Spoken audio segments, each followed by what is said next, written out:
서울시가 이번에 한시적으로 3년간 용적률 규제를 완화할 계획이라고 합니다. 용적률은 그 토지에 지을 수 있는 건물의 전체 면적을 결정하는 비율인데요.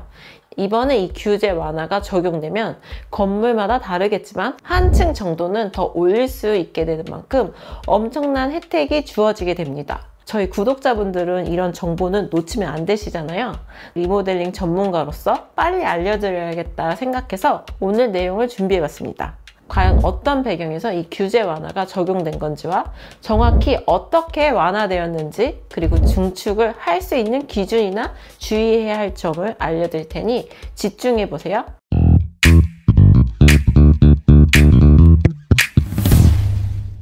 안녕하세요. 빌딩 리메이커 신빛나입니다. 인트로에서 말씀드렸다시피 서울시에서 이번에 용적률 규제를 완화했는데요. 정확한 이름은 규제 철폐안 33호라고 합니다. 이 정보를 모르시던 분들은 이 안이 어디서 갑자기 나온 건지 궁금하실 수도 있는데요. 2025년 1월부터 4월까지 100일간 서울시에서 규제 철폐 100일 집중 신고제라는 것을 운영했었습니다. 그 중에서 선정된 것들을 개선해오는 작업을 지금도 해오고 있다고 합니다. 그 개선 작업 중 하나가 이번 33호인 건데요. 정확하게 말하자면 지금 시행되고 있는 건 아니고 5월 중에 심의 및 입법 예고를 한 다음 빠르면 6월 건축 허가부터 3년간 한시적으로 적용될 예정이라고 합니다. 그렇다면 어떻게 완화되길래 건물을 더 확장할 수 있게 되는 건지 규제 철폐안 33호에 대해 내용을 짚어볼게요. 일단 적용 지역은 제2종과 3종 일반 주거지역에 적용될 예정인데요.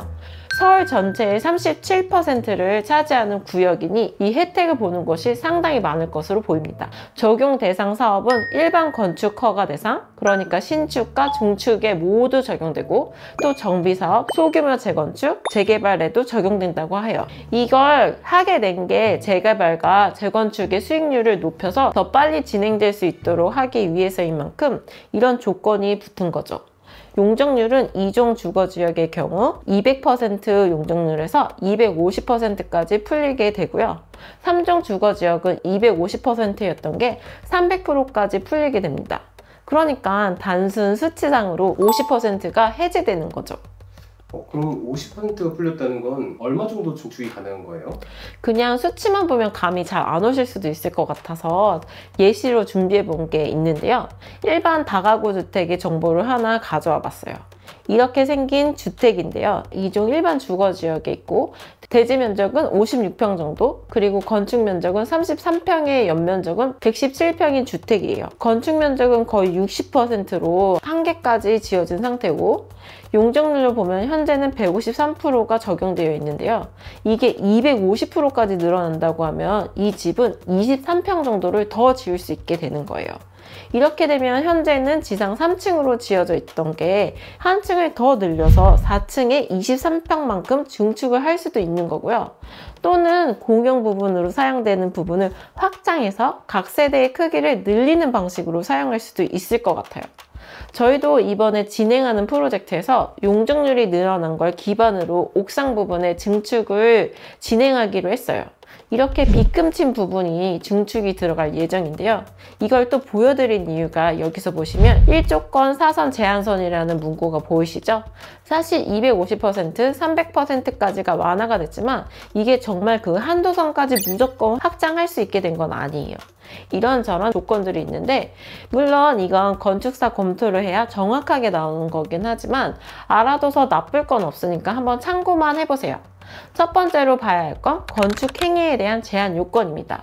중축으로 허가를 받아야만 완화된 용적률을 적용받게 됩니다. 뭐 당연한 이야기겠죠? 두 번째는 위반 건축물 여부에 대한 내용인데요. 허가 없이 중축을 한 경우에 해당되는 경우가 많은데 이게 해소되어야만 중축을 할 수 있어요. 그러니까 이미 위반 건축물로 등록이 되어 있는 경우는 벌금을 냈다고 해서 되는 게 아니고 한번 철거해서 위반 내용을 해소하고 다시 증축 절차를 제대로 밟아야 한다는 점을 알아두셔야 합니다. 세 번째는 주거지역별 층수 높이 제한인데요. 2종 일반 주거지역은 건물 높이 15m 이하 제한이 있어요. 이 높이 이상으로 올라가면 허가가 나오지 않게 되고요. 3종 일반 주거지역은 일반적으로 높이 제한은 21m인데요.